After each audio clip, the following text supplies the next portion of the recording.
Patriots beat here on CLNS Media. I'm Mike Kadlick, joined by my partner, as always, Alex Barth from 98.5. We have a ton to get to on this show. We want to open it up with you guys as well, so we're going to try and do a real full Q&A episode with some storylines kind of scattered in. So start firing away in the chat. Any questions you have, Patriots offseason, rumors, coaches, coaching staff, anything. Fill it up, and we'll get to as many as possible throughout the show. Alex, I want to start with one thing that sort of has been going around the Twitter sphere today, and it's Lamar Jackson. According to odds makers, Lamar is the favorite to land with the Patriots. Should he not? But no, other way around. The Patriots are the favorite to land Lamar. Yeah, did I flip that? Yeah, because that would be different odds, right? Would be who's the favorite to be the Patriots starting quarterback in week 1. Oh, sure, different odds, okay. Yeah, sure. So yes, Lamar favorite. The Patriots are the favorite to land Lamar. I have a lot to say, a lot to get to on it. Plenty of thoughts, but I know you're not as gung ho on it as I am, so I want to give the floor to you first to kind of talk about this potential fit, I guess we could call it. Well, I mean, I'll just say what I say all the time with these things. Vegas loves taking money from stupid people. And there's probably a lot of Patriots fans out there, some more realistic than others, but some who think that Lamar coming here is a real possibility. And they see those odds and they want to put $20 on it so they can brag to their friends when Lamar does come here that they won money off of it. That's all this is. That's all this. It's just not realistic. And here's how I know it's not realistic. Whether or not you think the Patriots have a chance, you can't tell me based on the information we have in front of us that the Dolphins aren't one of the most 5 likely teams. Yeah, if I was making those odds and like actually making them, not trying to rip people, I shouldn't say rip people off. It is what it is, but like, right. The house always wins, right? The favorite can't win every time. So I'd put the Dolphins up there, certainly ahead of the Patriots. I don't remember who else they had there. And this was if he leaves the Ravens. Jets. It was, it's if, there's parameters. There's not even Ravens odds on there. Right. And it's Patriots, Jets, Falcons, Raiders, 49ers was the top 5 in order. Falcons is sneaky interesting. I can see that. I hadn't considered that one. The Niners are going to be up there. The Dolphins have to be up there. It just makes so much sense. He's talked about wanting to go back to Miami. So you can enjoy it. You can enjoy that they're at the top of those odds. Have fun with that. But I've said this before and I'll say it again. I'd love to have him here. Like in a bubble, he's a great player, tremendous player, certainly an upgrade over Mac Jones. I'd take him here. I don't see the interest from his side. And I don't necessarily see the interest from the Patriots side because what it would take to get him, you basically have to expend all your assets in terms of draft capital in order to get him here because he's not hitting free agency. He's not. The Ravens will tag him and trade him. Even if he says, I refuse to play in Baltimore, they will tag him and trade him. So there go all your draft assets. And then you have to sign him. So there goes all your cap space. So now who's blocking for him? Who's catching the football for him? You need to overhaul that offensive line because you do not have offensive linemen that can run that scheme. I'm not necessarily saying I would say no if he was just like, hey, I want to go to the Patriots. But you're talking about a long, long path ahead. And for a coach that's trying to catch Don Shula and now has his successor, we think named in Gerard Mayo, that process isn't necessarily something he's going to want to go about. So I don't think it's realistic. So let's talk about the offense for a second, though, and the pieces that are in place and the moves that would have to be made if you bring Lamar here. And I wrote all about this afternoon on CLNSmedia.com, so you can check that whole thing out. But looking at it from where the Patriots are on offense, as far as personnel, as far as coaching staff, look, if you're going to make this splash, and I'm a Mac Jones fan as you are. We're both, quote-unquote, Mac Jones bobos, and we think he got screwed, and he deserves better. I'm with you on that. But if you're going to bring Lamar Jackson in here and you have a chance to bring in a fringe top 5 quarterback, again, if he wants to come here, you have to make that move in the NFL right now. I just think you do. And look, pieces in place personnel-wise. The Patriots have, whether they're rather expensive, but 2 tight ends in Hunter Henry and Jonnu Smith. You have, if you re-sign Damian Harris on a team-friendly deal, 3 running backs in Stevenson, Harris, and Strong. and then you'd have Lamar Jackson to be able to run a similar system that they ran in Baltimore with Greg Roman.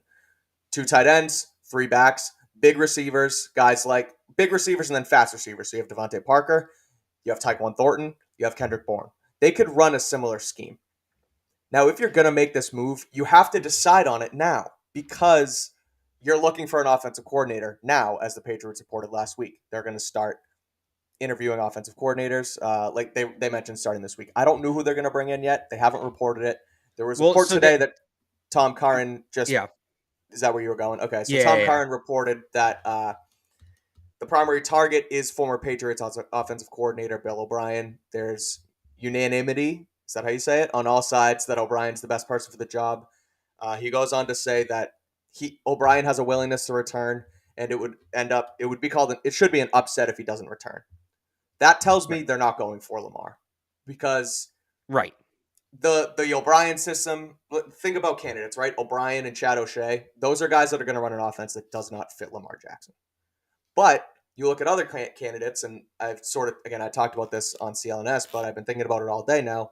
Todd Monken, the OC at Georgia, used to be the OC with the Browns.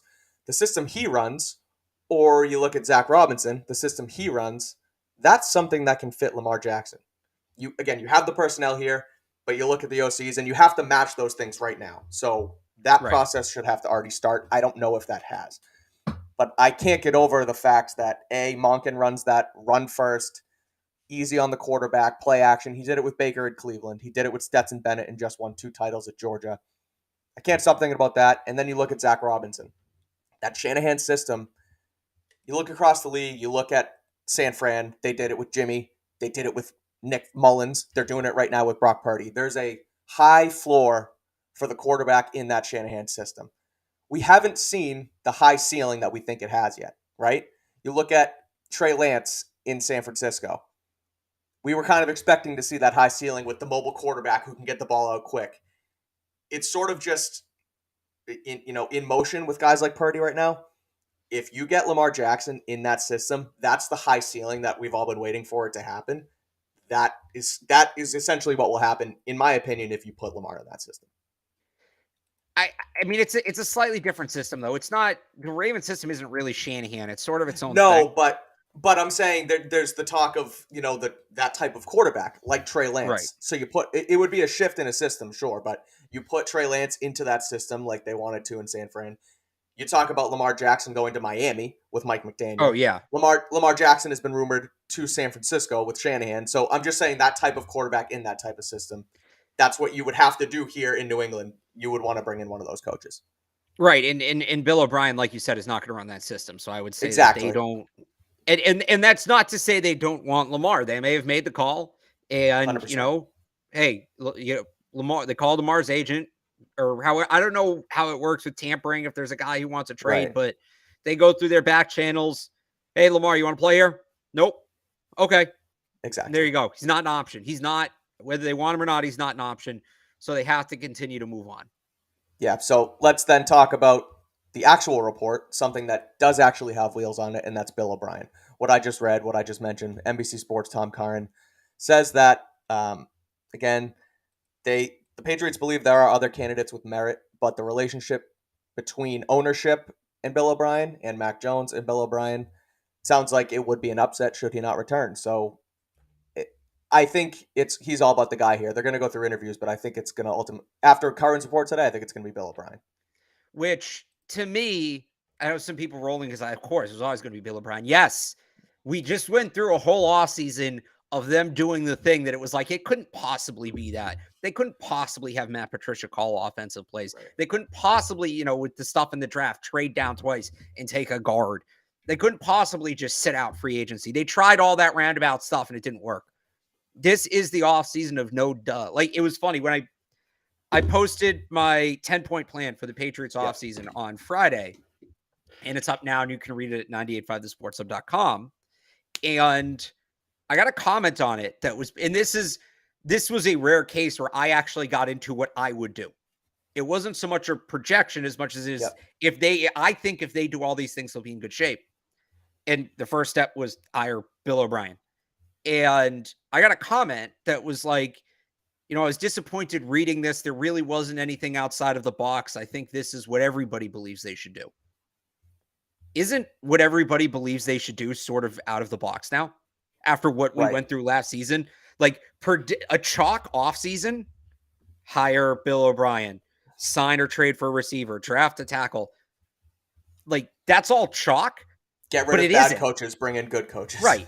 That's all Yeah. chalk, but it also isn't after what we've gone through in the last year. So yeah, the fact that they're going to hire the right guy isn't an eye roll. It's great. Excellent. They're doing what they should do. They're making the unilateral correct move. And that's not to say that going outside the box is always bad. Sometimes you take those risks and they hit. And, that's absolutely the case. But they can't swing and miss this offseason. They just can't afford to do it. Bill can't afford to do it. This needs Right. to be an offseason of these safe plays, I don't want to say low floor or high floor. Sorry. This is the High floor. offseason of high floor, low ceiling plays. Bill O'Brien, I don't want to say he's low ceiling because I really think he can maximize Mac Jones, but like it's not flashy, it's not sexy. There's no wow, like this could really turn into something. It's just he's probably the right guy for the job. Right. And so they're going to hire him to do that job. Like, yes, excellent. Well done. Right. You even look at, and we can talk about Cliff Kingsbury's not going to be an option, but that was sort of a high ceiling move where not only is he going to, look at what Mac Jones can do best, but he's going to elevate it even more with deep downfield concepts and, kind of like you had mentioned before, Alabama-fy the Patriots Right. offense. I think Bill O'Brien will do that, but Cliff Kingsbury would do that even more so. And I don't know if that's essentially what they need. They need to make their quarterback better and, do the things that he's able to do. High IQ, intermediate throws, play action, read a defense, things like that. And that's exactly what O'Brien's going to do. So, again, I think that's ultimately going to be the move, and that's what it sounds like according to Curran. So, I like it. So, throw in your questions again here in the chat. The other thing I do want to touch on quick was Scott Zolak today. He sort of sounds like he had an ear inside the building about where the potential coaching changes are going to go. So you talk about Mayo getting his extension, his long-term extension that hasn't happened yet, but it will. He's going to probably get the assistant head coach title. Matt Patricia is going to go back upstairs. Joe Judge, special teams coordinator. According to Zoe, he says he doesn't think they're going to fire Cam McCord, which I think is the right move. We've talked about it. He's a good coach. He's a teacher. Wasn't a great coordinator, but he deserves, a spot in the building at somewhere. And then sounds like Cayley's going to be gone. Nick Cayley will be interviewing actually with the Jets tomorrow for their offensive coordinator position. So those sound again like the chalky right moves that we've needed, and I trust Zoe. I feel like he kind of has the know in that. Yeah, I'm a little surprised just with the Cam Accord thing. I'm not necessarily saying Zoe's wrong. It's a demotion. You're going from special teams Right. coordinator to assistant special teams coordinator. Now he might be willing to take that at this Well, point. yeah. Maybe he figures, I'm going to be an assistant special teams coordinator elsewhere. I like it here. My family's here. I have a life here. I have, all that. And if I can stay, I'll stay.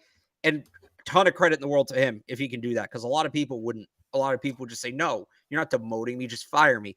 So I've spoken highly of Cam Accord in terms of I think how much he loves the game of football, how well he understands the game of football, his ability to teach the game of football. The results are the results, and that's why they need to move on from him because clearly something there is not translating. But if I've said this for a while, I think he'd be a great assistant special teams coordinator because coordinator is not a teaching position. It's more of a strategic position. Right. Assistant special teams coordinator is basically a coach. So let him teach, let somebody else coordinate it. That would be great if they can make that work. I don't know how realistic it is, but if they can make it work, that'd be great. Yeah, I agree. So let's start the Q&A. Before we do the Q&A, I do want to quickly talk about our friends over at Rocket Money. If I can pull this up, because Rocket Money, Alex, do you know how much your subscriptions really cost? You probably don't, as 80% of people have subscriptions that they completely forget about. Most Americans think they spend around $80 a month on subscriptions, when actually that number is closer to 200 or more. It can be that unused Amazon Prime account, a Hulu account, ESPN Plus, whatever it may be, but they're all draining your bank account. You could be wasting hundreds of dollars each month on subscriptions you have no idea that are even coming out of your card. I don't do that anymore. I did. It stunk. But now I use an app that I love. It's called Rocket Money. It used to be known as Truebill. It shows you all your subscriptions right in one place and then cancels for you whatever you don't still want. Rocket Money can even find subscriptions you didn't know you were paying for. You may even find out you've been double charged for a subscription. To cancel, all you have to do is press cancel in the app, and Rocket Money takes care of the rest. Get rid of useless subscriptions with Rocket Money now. Go to rocketmoney.com/PatsBeat. Seriously, it could save you hundreds per year. That's rocketmoney.com/PatsBeat. Cancel your unnecessary subscriptions now at rocketmoney.com/PatsBeat. All right, let's get into it. What do we got here?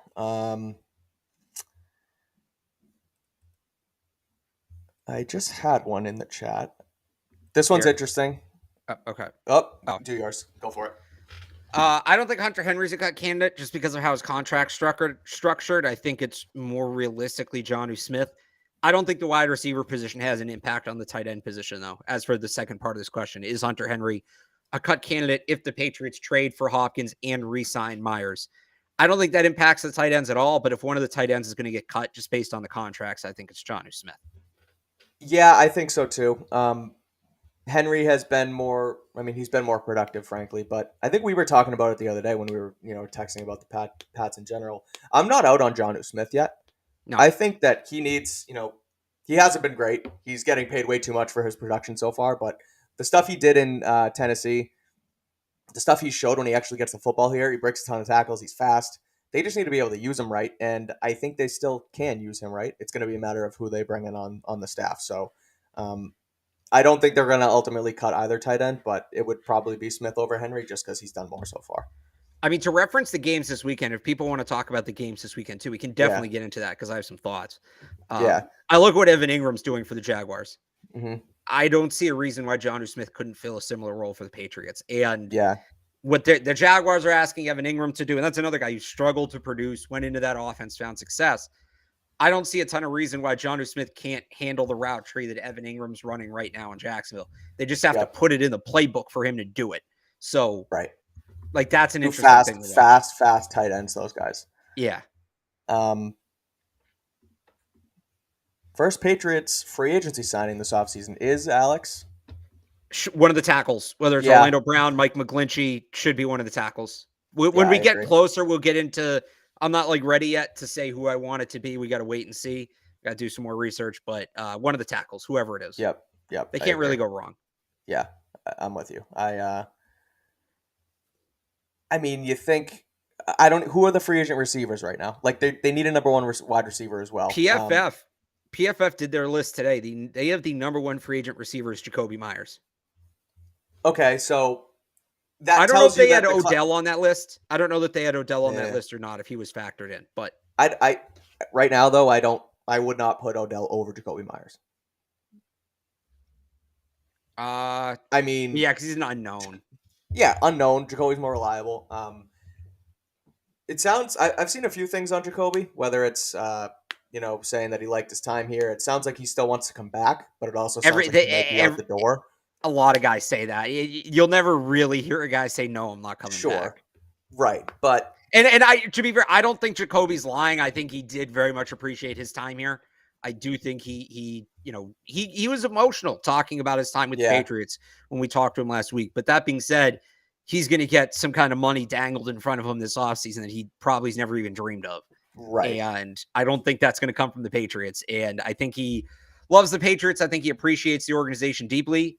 I don't know to the extent that he's going to walk away from the kind of money he's going to be offered. He's going to get it back. He earned it. And I guess the emotion thing you talk about, that ties into that because an undrafted guy who started slow with Brady here, and he turned into that really solid, really dependable slot receiver who was always open, 1,000-yard receiver, turned into that guy. So, I mean, to morph yourself into that kind of guy here and then go to leave, it's no doubt emotional. So we'll see. But that could be a free agent signing as well if they think they can pony up and, that's what they want to build around. But let's do starting O-line, starting 5 O-line. So we've talked about the draft, pick 14. We've talked about free agency. So I'm going to just tee this one up to you. What would be your dream O-line come week 1 using the 14th pick, using free agency, using what we know? Yeah, I mean, you keep the middle the same, obviously. Strange, Andrews, Onwenu. I guess let's call it Broderick Jones at left tackle, Mike McGlinchey at right tackle. I would take Orlando Jones at left tackle, DeJuan Jones at right tackle, I'd certainly do that. You want to throw Peter Skoronski in there? It's just sign one, draft one with the tackle position. Sign one, however they arrange it. I'm good, but is sign Trent one, a free draft agent? one, and you keep the middle. Trent's not a free agent, but they saved like $7 million. I think it is. It's somewhere in there. It's like high single digits then, if they cut him. So, and the other thing is, all right, so you sign one, draft one, and Trent can play either side. So you could potentially just draft somebody and give him a redshirt year to develop and keep Trent Brown. Not even a year. If Trent has a bad year, you throw the rookie in there. So yeah, I want to talk about this one, and then I'll let you go through some questions as well. You're good. But Ron says Bill needs a GM, and it's never been his strength. I don't necessarily agree with this. When Nick Caserio, and a guy who I was a fan of Caserio when he was here, I thought he did a decent job, and then earned the right to move on from director of pro personnel up in the ranks and get a GM job. But he hasn't been great in Houston. They just fired their second head coach in 2 years, and when he was here, things were bad from a front office point.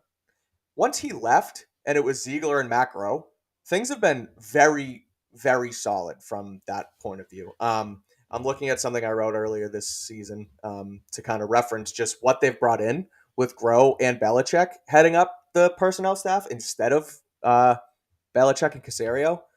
They've brought in last 2 drafts with Macro, at the top of the food chain, Mac Jones, Christian Barmore, Ramondre Stevenson, Cole Strange, Tyquan Thornton, Marcus Jones and Jack Jones, Pierre Strong, Bailey Zappi, Kevin Harris. That's only to name a few.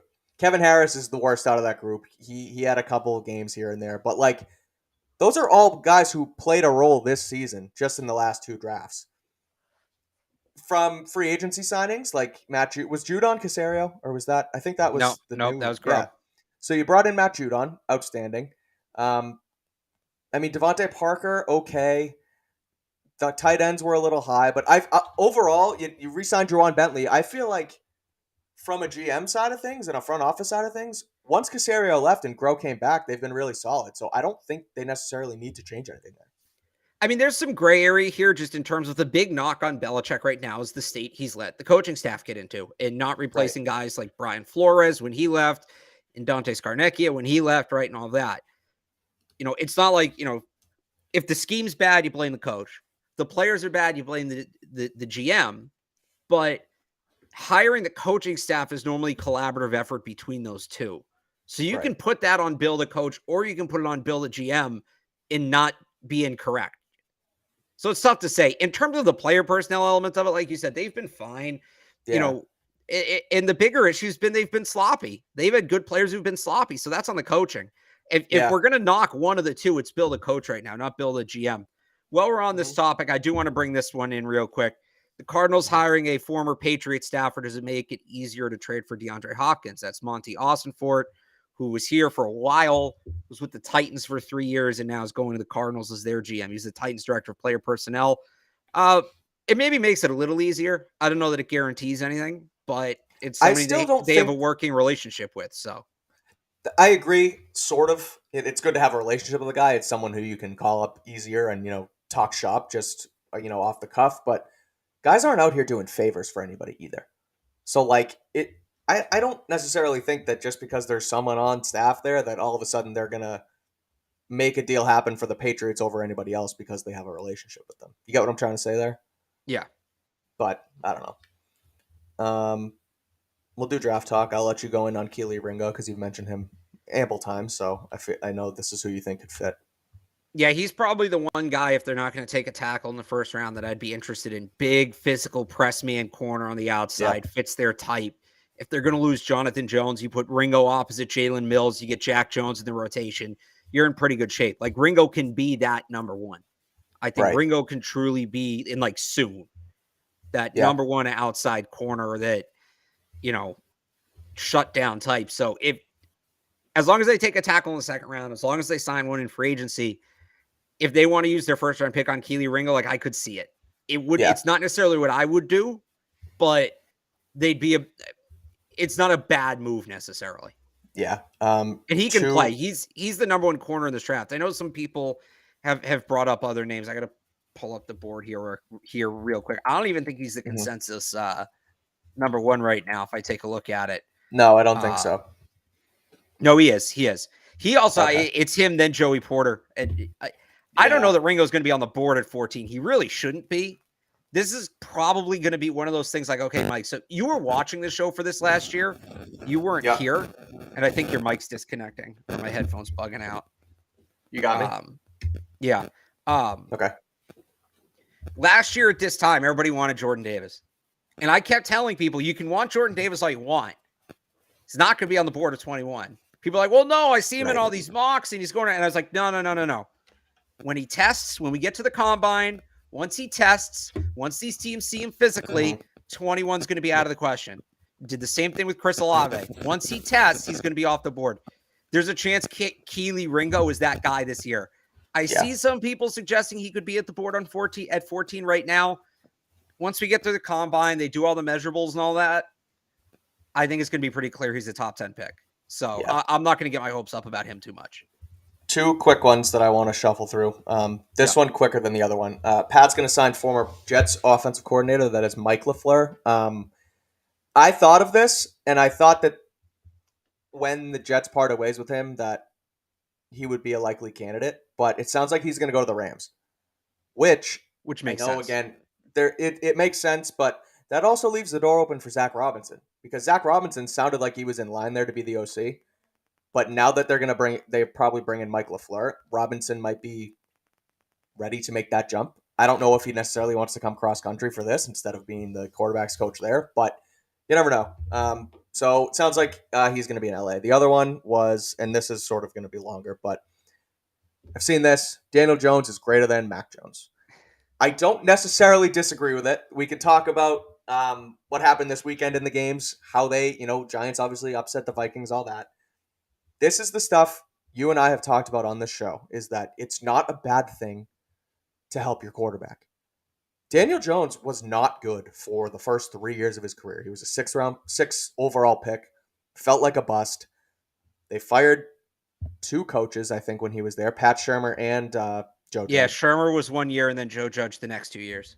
Right. And they bring in Brian Daboll, a guy who runs a high-quality offense in the NFL. Brings in Mike specifically Kafka. Has experience working with quarterbacks. Exactly. He's the one who sort of jump-started Josh Allen in Buffalo. Then he brings Mike Kafka in. Right. Sure. He did. Mike Kafka from the Chiefs as well. The Chiefs, obviously. Patrick Mahomes. Yeah. You have a guy who can make the best out of a quarterback, implement a high-quality offense around him, and you can find out what their ceiling is. And this is what Daniel Jones' ceiling is. He's a divisional round quarterback in the playoffs. So, I don't even know that this is his ceiling, because their wide receivers kind of suck. They could go get him a weapon, and So people think Daniel Jones stunk for the first 3 years of his career. All of a sudden, you give him weapons not weapons, excuse me, but a quality system around him, and he turns out this performance this season. So, what do you think is going to happen when you do it with Mac Jones, people? Probably something similar. Right, and I mean, Daniel Jones was bad. He was really bad, and you get him the coach. And by the way, who was his coach when he was bad? The guy that coached Mac Jones this past year, Joe Judge. So you see the effect, not only that a good coach and Brian Daboll can have on a quarterback, we have seen full on the effect that Joe Judge can have on a quarterback, and it's not a good one. There is no reason, Daniel Jones set career highs and everything. He said, I think he set a Giants franchise record in passing yards. I might be wrong on that, but a career high in passing yards, career high in touchdowns. Not only did he have his career lowest interception rate, he had the lowest interception rate in the league for a guy that was incredibly turnover prone. There is no reason Mac can't make a similar kind of jump if you put him in the right spot. There's no reason he can't. And because you saw it in 2021 when he had a solid year, he can do it. So no, Daniel Jones is not necessarily better than Mac Jones. No, Brock Purdy is not better than Mac Jones. This is what I keep seeing people say, they point at the AFC playoff picture and it's Patrick Mahomes, Joe Burrow, Josh Allen, and Trevor Lawrence. And they say, you need an elite quarterback to compete. Look at the AFC. Well, let's look at the NFC. Jalen Hurts was a second round pick who had a very good year, but another guy where the system was built up around him and suddenly he's much better. Right. It's Jalen Hurts, Daniel Jones, Brock Purdy, and then it's going to be either Brady or Dak, but still 3 of 4 are guys who are very much propped up by their situation. So it is doable, people. It is very doable. There is a way to win with that blueprint. It's being done more in the NFC than the AFC right now. But I don't know, Mike. That Niners team, that's the team to beat right now. Right. That's the team to beat. And they might have the worst quarterback in the whole thing. Right. And he looks damn good in that system because they have it around damn good in that system. And no, Brock Purdy is not some sort of diamond in the rough. Like, look, I think he's I don't think he's bad. He's fine. He's average. He's net neutral. The only way he keeps that job going into next season is if they win the Super Bowl. He might keep it. I don't know. You have Trey Lance there, but you have Trey Lance there. You have to go. If they don't win the Super Bowl, you have to give Lance another shot. They spent way too much on him. Yeah, you're probably right, but I still think you try to trade him. Yeah, that's fair. That's not a bad idea. Before we do one more question, I do want to talk about LinkedIn, Alex. And then we'll get back to the questions because, and let me hide this chat as well. These days, every new potential hire can feel like a high-stakes wager for your small business. You want to be 100% certain that you have access to the best qualified candidates available, and that's why you have to check out LinkedIn Jobs. LinkedIn Jobs helps you find the right people for your team faster and for free. We use LinkedIn Jobs here at CLNS Media, and we can't recommend it enough. It's super easy to post your job, then add your listing and the purple hashtag hiring frame to your LinkedIn profile to spread the word that you're hiring. Simple tools like screening questions make it easy to focus on candidates with the right skills and experience so you can quickly prioritize who you would like to interview and hire. We're now into January, so it's the perfect time to add the right team member and start 2023 off strong. It's why small businesses rate LinkedIn Jobs #1 in delivering quality hires versus leading competitors. LinkedIn Jobs helps you find the qualified candidates you want to talk to faster. Post your job for free at linkedin.com/beat. You can find it in the lower third right behind us. That's linkedin.com/beat to post your job for free. Terms and conditions apply. Cool. Alrighty. Questions. Let's roll.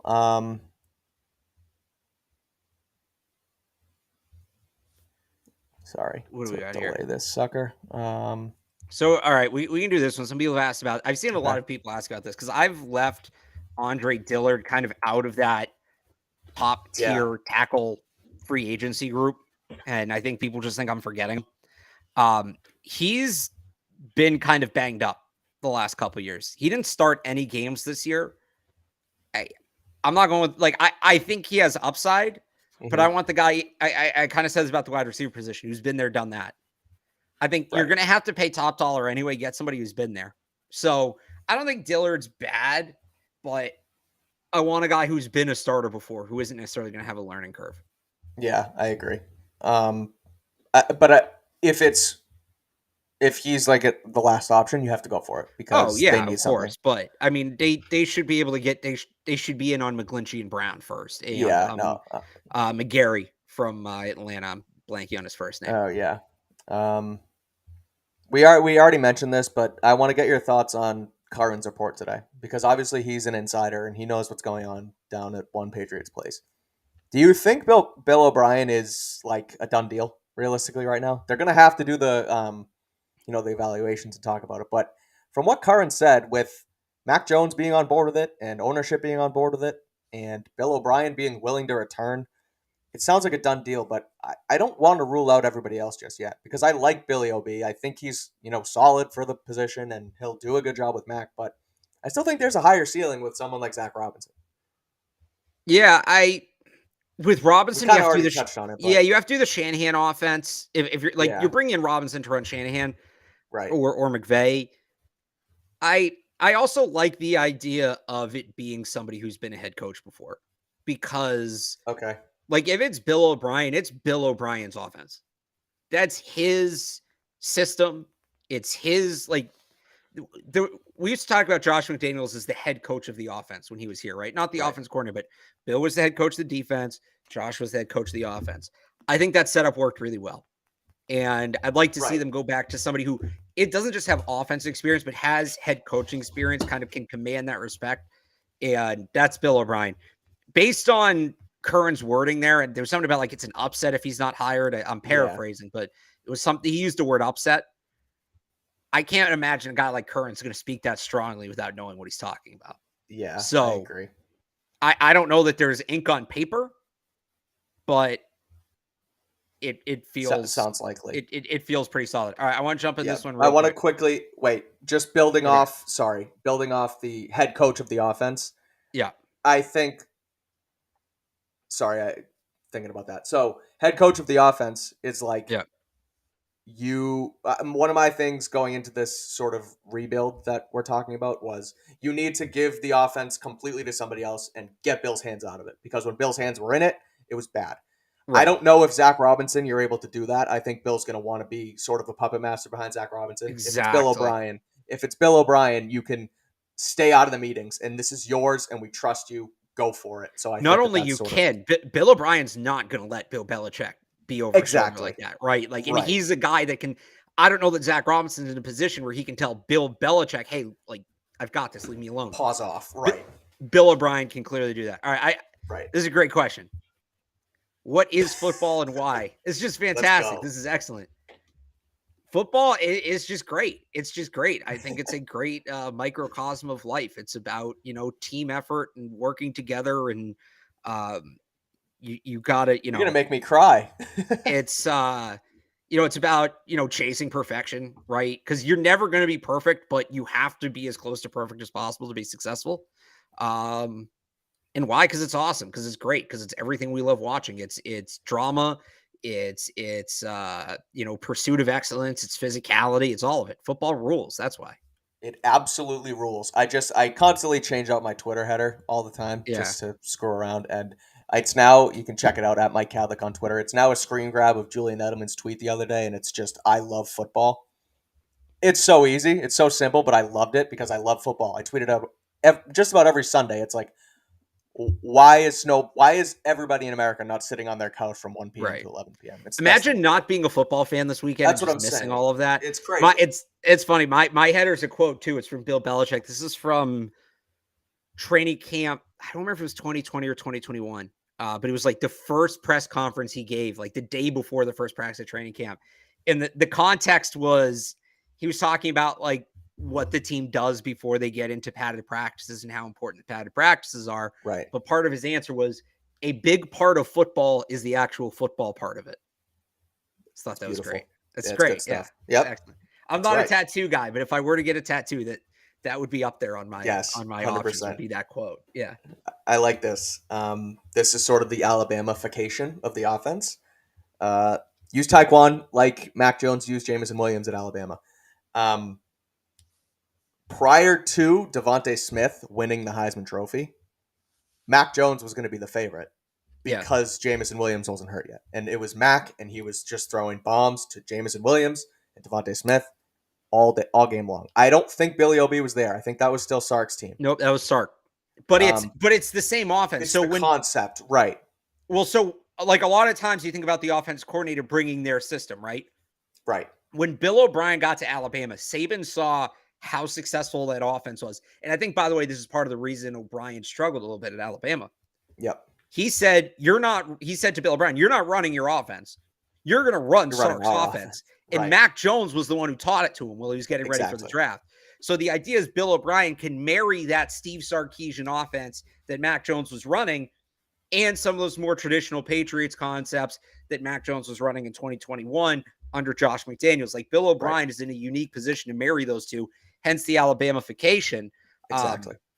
In terms of Jameson Williams in that role, this is something I've talked about going back to the offseason. Mac Jones had a ton of success with the speed slot. Like, because there's three kind of slot receivers. There's the shifty slot receiver, which is possession slot receiver, which is everybody thinks of, and what the position was exclusively for 10 years. That's Wes Welker. That's Julian Edelman. That's those sorts of guys, right? Jacoby. Well, no, I don't know that Jacoby's that guy, because there's two others have evolved from it. There's the big slot, which is because you had those small shifty receivers in the slot. Teams eventually figured out, well, what if we just put a 6'1" corner in there and just maul the hell out of them? Mm-hmm. And then teams countered by saying, or some teams got ahead of it, honestly. Some teams said, all right, all these slot corners are 5'8", 5'9". Let's throw a 6'2" guy in the slot, 6'2" guy with good footwork. And those guys started to eat. And then you got the big slot. That's what Jacoby kind of exists somewhere in between big slot and in possession. Yeah, he's like a little bit of both. And then some teams went with the speed slot and said, what if we just put like, because you had burners on the boundary, because all the perimeter corners were big, physical. So they said, all right, yeah, this guy's 5'10", Tyreek Hill. But man, he's going to outrun all these boundary corners. So let's put him out there. Right. And then teams started putting their speedy corners on the outside. And they started putting these big corners in the slot. All right, we're going to bring our speed into the slot. Suddenly you're running vertical up the seam, not with tight ends, but with these, 4-2 wide receivers. And that creates a massive mismatch. And that's something Alabama's done a lot of. They did it with Devonta Smith. They did it with Jamison Williams. I can't remember the other guy. They've done it going back a few years now. They did it back to the Sark offense. Yes. That is something, and I thought the Patriots were in great position to do that this year, having both Nelson Aguilar and Tyquan Thornton on the roster. They did it with Aguilar like a handful of times. The one that stands out to me, they did it in the Minnesota game, and it worked. So I would love to see them have more speed slot concepts. Tyquan would be a great player for that. You're going to get him free releases off the line. He has the size to be a mismatch. Obviously, he has the speed, especially if you had a guy like Jerry Jeudy or DeAndre Hopkins on the boundary that's going to command number one coverage. Speed slot should absolutely be a part of their offense moving forwards, 100%. Bill O'Brien is a guy who has experience in implementing that. So, yeah, I think he can use Tyquan that way, and I think he should use Tyquan that way. 100%. I think Tyquan would eat, and I'm going to do because it was too perfect, I had to do it. Tyquan would eat in that offense, and he should eat by using HelloFresh.com/PatsBeat20. Use promo code BEAT21 for 21 free meals plus free shipping. I'm sorry I had to do it, but I'm working on the integration of the app. No, that was good. That was good. And they've eaten that offense, and it's super easy with HelloFresh to save money. You can cut back on all that expensive takeout, whip something up for free using HelloFresh. Super easy. Go to HelloFresh.com again. HelloFresh.com/BeAT21 and use code BEAT21 for 21 free meals plus free shipping. Again, that's HelloFresh.com/BeAT21. Use code BEAT21 for 21 free meals plus free shipping. HelloFresh is America's #1 meal kit. Okay, back to questions. Just had to do that. It felt too perfect. Okay. You going? I'll pull this one up. If you got one, yeah, go. Yeah. So a lot of people really like Michael Mayer, and I've got to pull a number up here real quick, but you have to use your first round pick to get him. Yeah, you do. And first of all, him and John, who don't play the same position. It's him and Hunter Henry. That's who you're swapping him out with. I just don't think you have these other needs, right? Right. I'm not sure. And people say, well, he can be the #1 wide receiver. I don't think he's that kind of player. And again, I'm trying to pull this up here, so I'm sorry I'm kind of in and out. But, Mike, give your thought on real quick, and then I'll give my take. Again, I think it's back to what I said earlier in the show, I guess, too. It's like, if you're going to go with tight end in the draft, which I've seen people kind of go for, I wouldn't spend 14 on it, and that's what you have to do with Meyer. I'm going with Darnell Washington, second round pick perhaps from Georgia. I think that it's potentially a positional need depending on how you see what Hunter Henry and Jonnu did this last few years. I still think there's potential, and you're spending money on them anyway. So I'm not giving up on them yet, but I would still prioritize corner, wide receiver, tackle in the first round and go with the second tier tight ends like a Darnell Washington from Georgia at that point. So that's that's how I see this. Here's what I'd say about Mayer. The reasoning I've heard behind drafting him is, well, okay, the receiver they need doesn't exist in the draft. It's going to be too expensive to get Hopkins. Get Michael Mayer. Here's the problem. Michael Mayer's snap alignments last year. He lined up in line on more than half of his snaps, 463 in line, another 202 in the slot. He only lined up out wide on 63 snaps. That's not a lot. It's not something he's experienced doing. And unless you need a tight end, unless your wide receivers are set and you need a tight end, so like the Bengals could make this pick, right? But for the Patriots, drafting a guy who's going to play in line 14th overall just doesn't make a lot of sense. No, it doesn't. Now, if they were to go out and get DeAndre Hopkins, I think there's a better case for it. But again, you have more needs. You need a tackle. And now you've traded probably your second round pick to get Hopkins, right? Exactly. You need a corner. So I'm with you. I do think tight end is a sneaky need this year, but this is a really deep tight end class. There's a lot of great athletes in this class. To me, it's get somebody late on day 2, early on day 3, somewhere in that like 75 to 150 range. And I think you get a decent tight end in that range. Get a I tight end also in that love. range. Go ahead. I love when people So don't know. People don't think we know what we're talking about, and what? we know he's not the best tight end on Georgia. Yeah. Well, Brock Bowers is not. He's not eligible not for the draft draft. Brock eligible. Bowers Yeah. isn't draft eligible. He's probably going to be a top 5 pick next season. He's essentially second to like Kyle Pitts as far as greatest tight end prospects in the last 15 years. So, sorry, Mr. Snuff. We do know what we're talking about. Darnell Washington. He's the best tight end on Georgia that's eligible for the draft. To be fair, he might have just been hyping up Brock Bowers there. Yeah, potentially. So Brock Bowers is a beast, and again, but anyway, the point being, get one of those tight ends, 75 to 150, redshirt him for a year behind Hunter Henry and Jonnu Smith, and then when those guys' contracts are up, you slide him in next year as a plug-and-play guy with NFL experience. That, to me, is what you do at the tight end position. 14th pick, with where their roster's at now, Michael Mayer is such a perfect pick for those. There's like 2 or 3 teams that have picks inside the top 10 that like weren't bottom 10 teams. It's because they made trades last year. Like it's the Eagles. I think the Seahawks are up there, right? Like that's the kind of team that's picking Michael Mayer. Patriots have too many needs to take a tight end there. Yeah, I'm with you. Especially with the money you're already doling out to the position right now. I don't see it happening. Yeah. I was talking about this last night actually with some of my friends as far as where the running back room is at, and Damien Harris is sort of fit in the free agency, what's going to happen in free agency. And there are so many free agent running backs this offseason.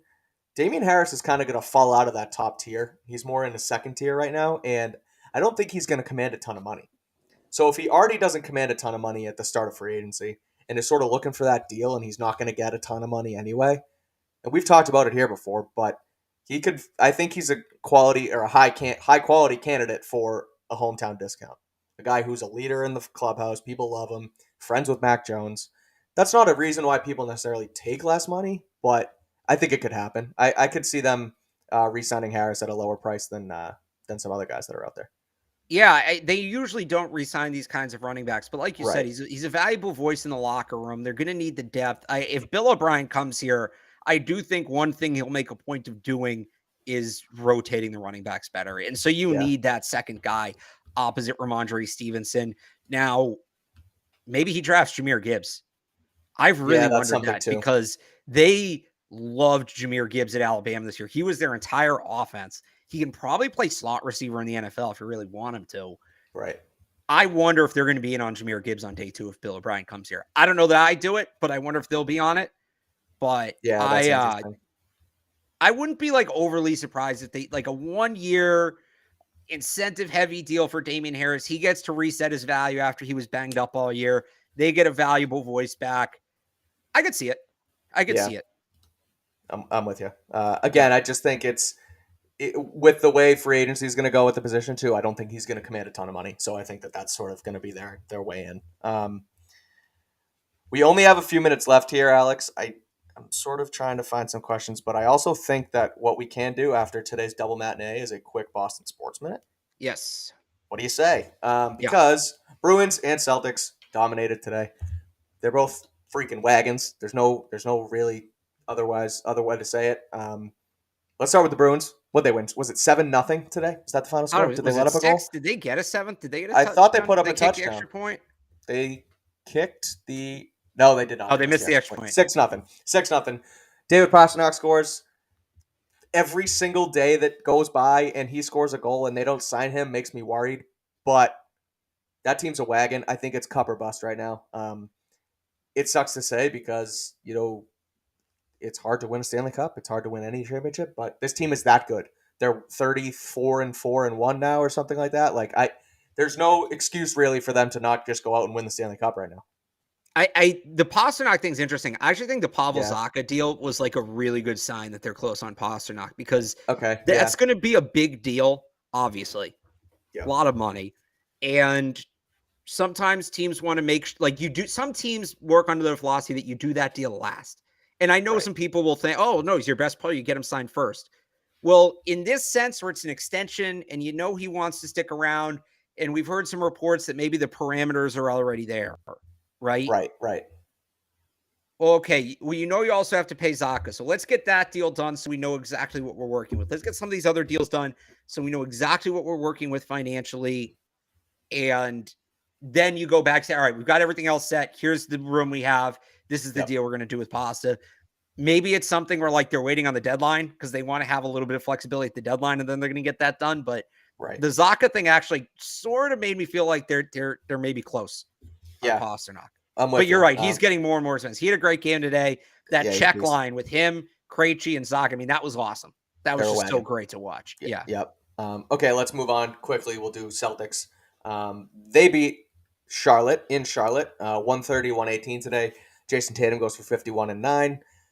He started the season red hot as the MVP candidate. I don't want to say he leveled out, but the rest of the league sort of, came back to earth with, Giannis and Luka and all that, and Tatum came down just a tad, only because Jaylen Brown was playing so well as well.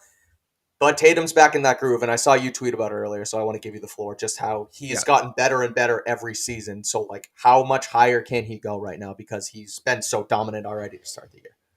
Well, he does this every year where Right. he's so like around this time.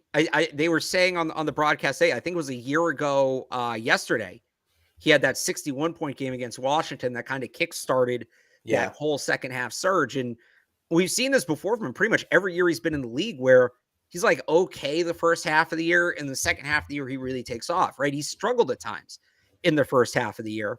And then you get to around right here, MLK Day, and boom, there he goes. So if he follows that pattern, what does it look like this year? Right. Because he was at such a high level to begin with. I was talking with Evan Valenti, another CLNS guy, on Twitter, and he said, well, how do you improve on, MVP finalist? Right. Well, you get rid of the finalist. That's how you Exactly. improve on it. Exactly. So my expectations are insanely high for him. Yeah, Probably I'm with higher you. than they realistically should be, but he's going to really do something. I think he's really going to do something special here this second half of the year. And you got Brogdon really getting in a groove now. He had another big What game a steal today. from Indiana Yeah. he was. 46 points combined between these two games against the Hornets. Grant Williams is playing some really good basketball right now. I thought he had a really good game today. Those support guys, Jaylen Brown still getting healthy, right? Like they're just in great shape right now. We need to give Brad Stevens some real credit for this roster he's built, because this is an excellent roster. And I said it on the hub yesterday. Brad Stevens is a much better GM than he was a coach. Much better. He really is a high quality general manager. I know there were like, when he first got the job, it's like, oh, well, he's going to want to go back to coaching, and he'll get the itch, and he'll be back within a year. And we were talking about like Dallas or the Pacers or whatever. He's an idiot, frankly, if he goes back to coaching at this point, because he's so damn good at this general manager thing. He should not stop doing it. I'm with you. He's a stud. He's made so many moves. The Kemba move right at the start. Kemba for Horford. Horford's still playing and starting here. Kemba's, I hate to say washed, but he's washed and he's gone. Like, it just so many moves that he's made. The Brogdon deal, right? You mentioned that. Like, he's just been so much better. And he was a pretty good coach. He won here, and he did things here that were great, but he's been outstanding in the front office. So that's it for Boston sports. Both of those teams are wagons. We're hoping that the Patriots can do the same. That is it for us here tonight. We will be back on Thursday, and we are going to welcome in a guest, and it's going to be Miguel Benzon from Pat. He's at Pat's Cap on Twitter. Go give him a follow. He's the Patriots salary cap guru, is really what he is. He keeps a keen eye on everything as far as transactions and guaranteed money and cap manipulation and all things that frankly I'm not as well versed in as he is by any means. So we're gonna bring him on Thursday. Keep an eye out on what time on Twitter and YouTube and all that. But bring your questions. We're gonna open it up for a Q&A with Miguel to answer all things salary cap. I'm curious actually how it would work with Lamar Jackson and what they can do there. They have about $35 million in space, so again, bring your questions Thursday. We're going to have Miguel at PatsCap on Twitter on the show. So we will see you guys then. Thank you for all your questions. Thank you for always tuning in. Check out Alex's stuff on 98.5, thesportshub.com. He's at Real Alex Barth on Twitter. I just wrote something up earlier this afternoon about Lamar. Make me happy. Try and, see if we can get a fast guy in here instead of Mac. But check that out on CLNSmedia.com. Follow me on Twitter at Mike Kadlick. Thanks again for watching, and we will see you guys on